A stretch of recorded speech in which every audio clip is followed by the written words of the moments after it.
Chapter 17. So, I know you don't go to therapy anymore and all that, but my mom and I were browsing online and we found out there's this a social event for kids with Tourette's over at the hospital, I said, walking next to Connor on our way to the class the following week. Connor stopped and turned to face me. You mean a support group? Well, sort of, I said. I don't need a support group. I'm totally fine. I just thought it would be cool to meet some other kids who have the same thing as you. Maybe even make some new friends. Actually, it had mostly been Mom's idea, but she thought it would be best if I brought it up so Connor would be more open to it. Connor raised an eyebrow at me. I don't know. It would be just as much for me as you, I said. It turns out I like kids who have Tourette's, and I don't have all that many friends. So I'd like to go and see about making some new friends in a place where I'm not the only kid who's sort of different. Connor continued giving me his skeptical look. Really? Well, I looked up support groups for kids with no arms, and guess what? There are none. At least not that I could find. I guess Tourette's is a lot more common. 1%, Connor said, as he turned and continued walking toward class. What? 1% of people have Tourette's. See? I blurted. I bet lots of kids with Tourette's go to this social event. Support group. Whatever. It might be fun. Please, will you go with me? Please, I begged. Are you saying you go without me? He asked. Why not? Because you don't have Tourette's? Well, I could just meow from time to time. No one would know. Connor gave me a playful shove. Fine, I'll go with you. He rolled his eyes, and you won't have to meow. Mom walked us into the hospital just after 7:30. A receptionist directed us down a corridor and into a small meeting room. Mom promised to pick us up in front of the hospital at 9 o'clock sharp and left us there to brave the meeting alone. As we entered the room, we were immediately greeted by a boy shouting, "Chicken nipple!" I looked at him in surprise, and he shouted it again, aiming at no one in particular. I glanced at the other kids in the room. 5 boys and only 1 other girl. What's with all the boys? I whispered in Connor's ear. Tourette's is way more common for boys. Connor barked as we stood there surveying the room. The other kids didn't seem at all fazed by his barking, but they watched me with curiosity. That was okay. A pretty woman walked into the room and introduced herself to us. I'm Andrea, she said, shaking Connor's hand. Are you Connor? Connor nodded, barked, shrugged, blinked his eyes. He was nervous, I could tell. And you're Avon, Connor's friend, Andrea said. Nice to meet you, I said. Why don't you two find a place to sit and we'll get started? I could see Andrea also had Tourette's by the way she made a funny counting motion with her fingers. But other than that, she seemed to keep it under control. I wonder if she had a milder form of Tourette's or if she had learned how to control it. If so, I wanted to find out how for Connor. Chicken Nipple Boy moved over a seat so Connor and I could sit next to each other. He yelled out, Chicken Nipple, as I sat down next to him. Then he leaned over and whispered to me, Do you have Tourette's? I shook my head. No. Oh, Chicken Nipple? I do, in case you, Chicken Nipple, didn't notice. I grinned at him. I wasn't really sure.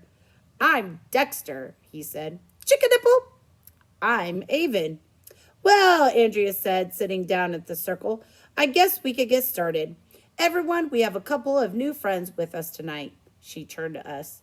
Why don't you guys introduce yourselves? Connor was ticking badly, so I spoke. I'm Avon. Avon doesn't have Tourette's, Andrea said. Yeah, I laughed. Can you imagine? What a doozy that would be. Dexter laughed out loud and shouted, Chicken Nipple! And the other kids softly chuckled a bit. I like Dexter already. At least if you had Tourette's, the completely monotone, expressionless girl sitting across from me said. You wouldn't have to worry about slapping yourself in the face all the time like I do. As though on cue, the girl slapped herself in the face. Yeah, but you should see what Ava could do with her feet, Connor said, blinking his eyes rapidly. Face slapping isn't that far fetched. I want to, chicken nipple, see what you could do with your feet, Dexter said. Maybe later if we have time and Ava doesn't mind, Andrea said, smiling. She clearly enjoyed the light-hearted conversation among us kids, and honestly, so did I. Andrea turned her attention to Connor. Introduce yourself, Connor. I'm Connor. I do have Tourette's, as if you couldn't tell. He barked. Well, welcome you two, Andrea said. We're so happy to have you. Why don't we all go around and introduce ourselves? We'll start with you, Dexter. Chicken nipple. I'm Dexter, and as you could see, I'd love to say chicken nipple. Chicken nipple. Connor gaped at Dexter. I have to know, why chicken nipple? Why not another word? Dexter has a rare form of Tourette's called coprolalia, Andrea explained. He says words and phrases, some of which people may find inappropriate, but he can't help it. Connor turned his attention back to Dexter. Yeah, but why chicken nipple? Dexter laughed. Sometimes I say other chicken nipple things.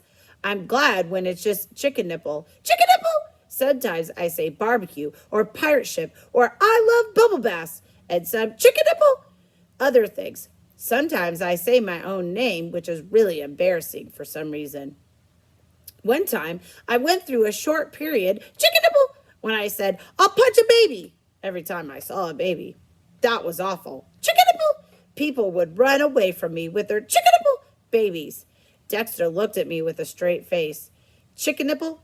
I swear I would never punch a baby. I like babies. I believe you, I said, trying to maintain a straight face myself. Just then, Dexter cried out, barbecue chicken sandwiches! And everyone laughed, especially Dexter. I normally would never in a million years laugh at someone's disability. But I realized we were all laughing with Dexter. Certainly not at him. And it was okay. I think it made everyone feel better in a way. Josh introduced himself next. Josh made the same whooping sound all the time and had what Andrea explained were several motor tics. This included bending over a lot and sort of like playing air guitar. Other than that, Josh was quiet. The girl introduced herself as Rebecca. I already knew Rebecca slapped herself in the face. She even wore little padded gloves to help soften the blows. I had never realized Tourette's could be painful, even damaging to the person who had it. Rebecca also grunted and coughed a lot, even though she didn't have a cold or anything. Jack rolled his eyes constantly and shook his head. He also made a strange yelling sound like nothing I had ever heard. Like he sucked in air so fast it made a shrieking sound. Zachary rolled his shoulders so much he feared he would need surgery on his already worn-down 15-year-old joints. Mason made constant farting noises with his mouth and pulled on his hair, which made his hair patchy because he pulled on it so much that some of it would come out at times. Mason had over 50 tics, he told me. I couldn't imagine having to deal with that many uncontrollable things going on in my body. Besides Dexter, Mason tics were probably the most embarrassing of the group. He hardly ever went out in public, like Connor. Andrea guided us into a discussion on how we felt about going out in public. More specifically, going places like the movies, library, etc. Connor wasn't alone in not liking to go to the movies. No one ever really went.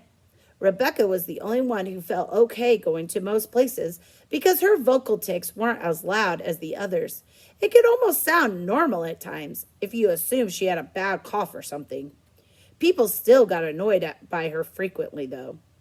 As cool as Dexter was, he was terrified of going out in public.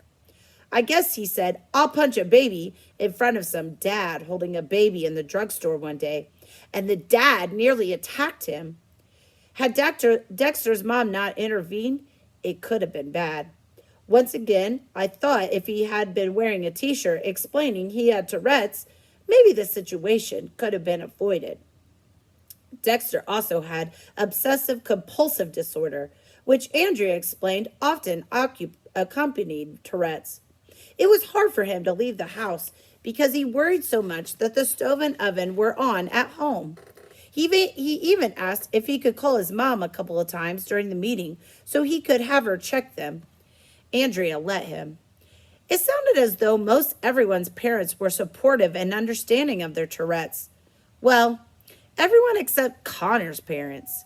Some of their extended family members, such as aunts, uncles, and grandparents, often accused them of faking it for attention, like Connor's dad did. I thought it would be exhausting to put on such an act all the time. I couldn't fathom why anyone would want to do such a thing, or how anyone could think they were doing it. It was strange listening to everyone speak among a cacophony of barking, farting, whooping, shrieking, and chicken nipples. It was also strangely comforting. No one cared about my lack of arms. They were all far too caught up in their own struggles, and I, for once, felt completely normal among this group of misfits. I hope Connor felt the same way and would come back with me again. "So how was the meeting?" Mom asked as she drove us home. "It was great." I looked at Connor for confirmation. "Yeah," Connor said, "it was really good." He looked out the window. "That's great. What did you guys talk about?"